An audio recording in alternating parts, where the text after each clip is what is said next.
Jocasta handed the newborn infant over to Laius, her husband and King of Thebes. In the days following the baby's birth, a prophecy had been delivered to Laius and Jocasta, warning them that their son would grow up to kill his father and marry his mother. Fearing the fulfillment of this prophecy, Laius and Jocasta made the decision to abandon their child.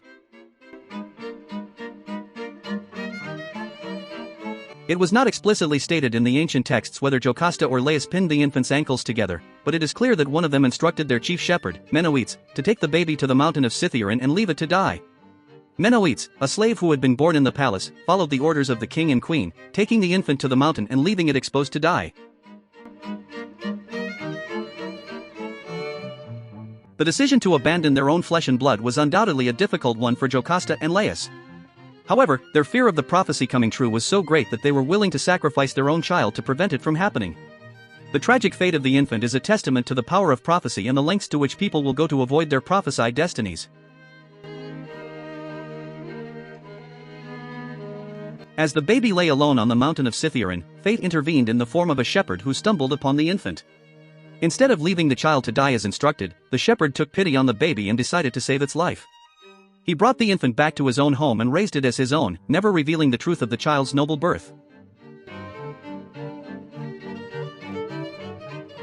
Unbeknownst to the shepherd, the baby he had rescued would grow up to be Oedipus, the tragic hero of Greek mythology. Oedipus would go on to unknowingly fulfill the prophecy that had caused his parents to abandon him, killing his father Laius and marrying his mother Jocasta.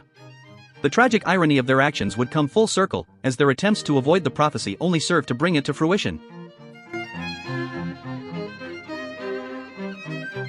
The story of Jocasta and her baby is a powerful and haunting tale that raises important questions about fate, free will, and the lengths to which people will go to avoid their destinies.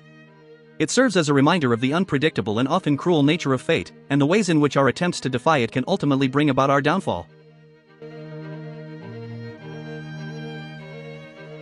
While the actions of Jocasta and Laius may seem unfathomable to modern audiences, it is important to remember the context in which they lived. In the world of Greek mythology, prophecies were taken very seriously, and the idea of defying fate was often seen as futile. Jocasta and Laius believed that they were acting in the best interests of their family and their kingdom, even if their actions ultimately led to tragedy. In the end, the story of Jocasta and her baby serves as a cautionary tale about the dangers of trying to defy fate. It reminds us that sometimes, our attempts to control our destinies can have unintended and tragic consequences. And while the actions of Jocasta and Laius may be difficult to understand, they serve as a powerful reminder of the complexities of human nature and the ways in which we grapple with the forces that shape our lives.